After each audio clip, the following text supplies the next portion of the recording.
Hello everyone, welcome back to Run Academy. तो आप already जानते हैं कि हमने मशीन के काफी सारे प्रीवियस क्वेश्चन डिस्कस किए हैं। आज के लेक्चर के अंदर बाकी सारे जो क्वेश्चन आपके पूरी तरह खत्म हो जाएंगे। और हाँ, ऊपर जितने भी चैनल और जो पेजेस दिए गए हैं उनके जो लिंक से डिस्क्रिप्शन बॉक्स में डाल दिए हैं। तो बिना कोई टाइम वेस्ट किए चलिए शुरू करते हैं।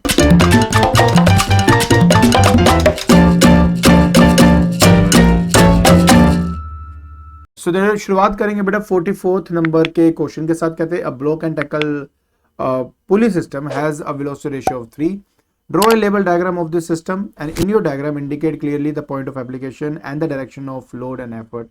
देखिए velocity ratio हमारे पास यहाँ पर 3 दिया हुआ है और 3 का मतलब है कि हम यहाँ पर दो जो है वो आपके फिक्स रखेंगे और एक आपका बेटा मूवेबल होगा। मतलब ये कि हम कुछ इस तरीके से बेटा यहाँ बनाएंगे उसको। ठीक है, अब ये वाले का जो साइज है थोड़ा सा बड़ा रखना, इसका जो है थोड़ा सा छोटा रखना। ठीक है, और फिर उसके बाद इसका जो साइज है वो फिर आपका इस तरह से रहेगा। यहाँ पे आपके पास हो गया लोड, यहाँ पे ऐसे आएगा। ये हुक हो गया बेटा, यहाँ पे भी आपका हुक हो गया। इसके बाद आपने एफर्ट शो करना है। देखिए ये आपका हो गया यहाँ पे एफर्ट। और अब यहाँ से सबसे पहले नीचे वाले पे से हम ऐसे मतलब ऐसे ऐसे ज्वाइन क्या करेंगे स्केल से, फिर स्केल से डायरेक्टली इसको इस तरह से ज्वाइन करना आपने। तो ये टेंशन है, ये टेंशन है, ये टेंशन है। तो यहाँ बिंदियाँ लगा देते हैं ताकि फिक्स दिखा दें उसको। आई थिंक हो गया, बस यही है आपका सिस्टम। अब वो कहता है कि why should the lower block of this pulley system be negligible weight, क्योंकि मैंने आपको ऑलरेडी ये सारा कुछ बताया हुआ है कि अदरवाइज क्या होगा कि एफिशिएंसी 1 से कम हो जाती है। और क्यों होती है? क्योंकि मैकेनिकल एडवांटेज आपका N minus W by E है। यहाँ पे डब्ल्यू जो है वो जो लोअर ब्लॉक है या पुली है उसका वेट होता है ये। ठीक है, एंड ये रीजन है। इसके बारे में मैं डिटेलिंग जो है मैं ऑलरेडी आपको दे चुका हूँ। उसके बाद नेक्स्ट आता है बेटा 45 नंबर वाला। अब इस 45 में वो कहता है कि अलोंग साइड आपको ये दिया हुआ है, बताइए कि P1 क्या है एंड P2 का फंक्शन क्या है बेसिकली। देखो यार, मैं बताता हूँ जो P1 है ये है हमारा सिंगल मूवेबल पुली और ये है सिंगल फिक्स्ड पुली। पहले तो ये समझ लीजिए। उसके बाद जो सिंगल फिक्स्ड पुली है इसका काम होता है to apply effort in the convenient direction. तो ये आपका आंसर हो जाएगा इसका। अब इस वाले का जो वेलोसिटी रेशियो है वो हमारा 2 है। तो मतलब distance move by effort by distance move by load हो गया। अब वो कह रहा है कि if the free end of the strings move through a distance of x, तो w कितना रेज करेगा। मतलब ये कि डिस्टेंस मूव बाय एफर्ट आपका x है। तो यहां से अगर मैं डिस्टेंस मूव बाय लोड नीचे लिख देता हूं ऐसे, distance move by load will be x divide by 2। तो ये आपका सेकंड पार्ट का आंसर हो गया है। फिर वो कह रहा है कि लोड 20 kgf है, तो बताइए कि आपका एफर्ट कितना यहाँ पे एक्ट करेगा। तो मैकेनिकल एडवांटेज भी आपका यहाँ पे 2 रहेगा और वो होता है लोड अपॉन एफर्ट। अब देखिए एफर्ट हो जाएगा लोड डिवाइडेड बाय 2, तो 20 kgf डिवाइडेड बाय 2 कर दूंगा तो आंसर मेरे पास 10 kgf मुझे मिल जाएगा। बहुत इजी है, आराम से आप ये कर सकते थे। आई होप आपको ये चीज़ समझ में आ गया होगा कैसे करना है। गुड। अब आता है बेटा 46। ये नहीं करेंगे क्योंकि ये हमारा गियर वाला है, तो गियर वाले क्वेश्चन हम नहीं करते होते इसलिए इसको छोड़ देते हैं। ठीक है, अब फाइनली हमारे पास 7 मार्क का क्वेश्चन यहाँ पे आ जाता है। 7 मार्क का क्वेश्चन बहुत पहले आया था, 2000 के अंदर आया था ये वाला, और ये भी लीवर बेस्ड है। इसको नहीं करना अभी के लिए तो मत करो, बट मैं उन स्टूडेंट्स के लिए कर रहा हूँ जो नेक्स्ट साल जो आएंगे जो देखेंगे इसको कैसे करना है, सिर्फ उनके लिए कर रहा हूँ मैं। कहता है in the diagram of a stationary wheelbarrow the centre of gravity is at point A, दिख रहा है मेरे को। The wheel and the leg are in contact with the ground, ये भी दिख रहा है मेरे को। The horizontal distance between A and F. ठीक है, तो पहले तो देखिए बेटा ये आपका यहाँ पर लोड रिप्रेजेंट हो रहा है। तो लोड और फल्क्रम के बीच के लेंथ को लोड आर्म कहते हैं। तो this one is load arm. तो 50 सेंटीमीटर आपका लोड आर्म आपको दिया हुआ है।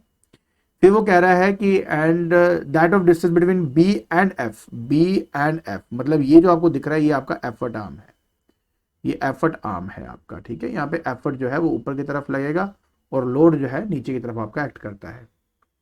So what is the direction of force acting at A and name the force. बेटा direction will be in the downward direction and the name of that force will be load.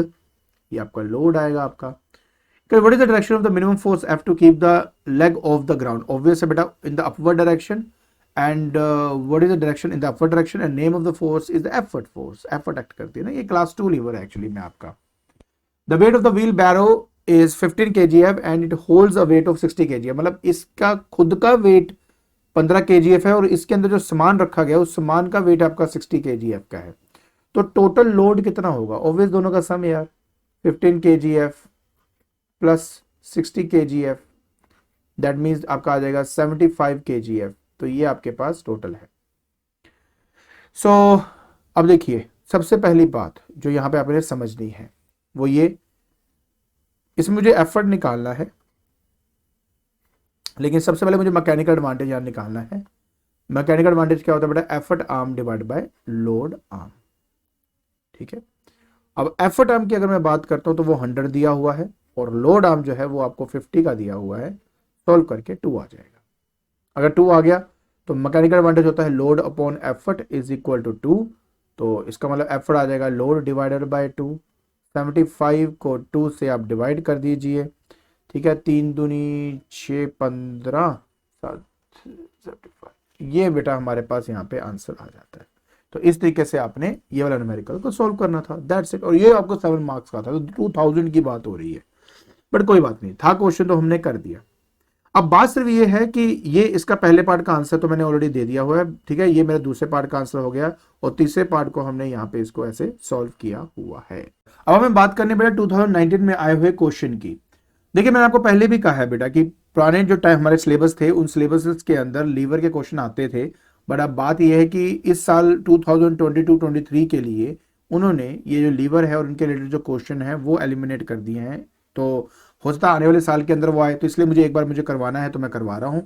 तो देखिए यहाँ पे बात सिर्फ इतनी है कि यहाँ पर एक क्लो हैमर दिया हुआ है, तो क्लो हैमर की सबसे बड़ी बात होती है कि ये मेरा फलक्रम होता है, ये लोड है नेल जिसको वो उठा रहा है, उखाड़ रहा है बेसिकली, और यहाँ पे आपका एफर्ट लग रहा है, ठीक है। तो ये क्लास 1 को रिप्रेजेंट कर रहा है। तो ऐसे कहते हैं एक और एग्जांपल बताइए इसी सेम लीवर का हो बट उसका मैकेनिकल एडवांटेज ग्रेटर देन 1 होना चाहिए, तो प्लायर इसका बहुत अच्छा एग्जांपल हो सकता है। बाकी देखो यहाँ पे दिया हुआ है, प्लायर इसका एग्जांपल हो सकता है ना, मेटल शीट कटर भी इसका हो सकता है जिसको शीयर कहा जाता है, वो सब इसके एग्जांपल्स हैं। अब ये वाला क्वेश्चन हमारे काम का क्वेश्चन है, देखिए ये आया है, इसके अंदर बोला गया है कि copy the diagram and mark the direction of tension in each of the strand, तो ये आपका मैंने ऑलरेडी बना के दे दिया है। फिर कहते हैं यार what is the velocity ratio of the arrangement, तो मैं आपको पता तो है यार कि वेलोसिटी रेशियो जो है इस अरेंजमेंट की हमेशा 2 होती है।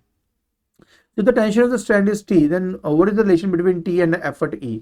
तो यार देखो मैंने तुम्हें कहा ना इक्विलिब्रियम स्टेट के अंदर हमेशा जो ई है वो टी के बराबर होता है, तो ई जो है वो हमारा टी के बराबर होगा। So if the free end of the strand moves through a distance of x, then distance traveled by load is, या देखो तुम्हें पता है distance moved by effort divided by distance moved by load होता है आपका ये। तो effort जो है, जो effort है वो आपका मूव किया x, तो distance moved by load कितना हो जाएगा बेटा x/2, तो ये आपका आंसर आ गया। इतना इजी है यार, सारे क्वेश्चन के आंसर बड़े आराम से दे सकते हो, ठीक है, गुड।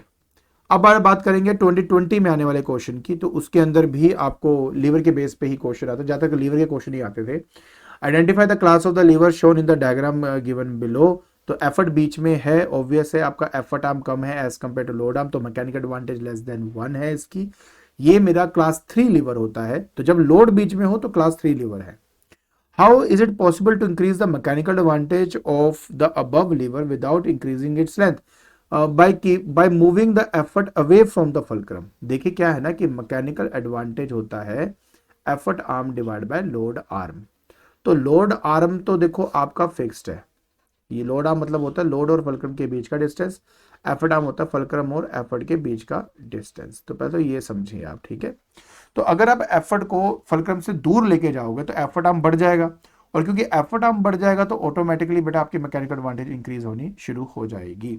बाकी बेटा ये आपका प्रॉपर आंसर यहाँ पे दिया हुआ है, ठीक है। अब हम बात करते हैं क्वेश्चन नंबर, नेक्स्ट क्वेश्चन की, जो 4 मार्कर में आपके पास आया था।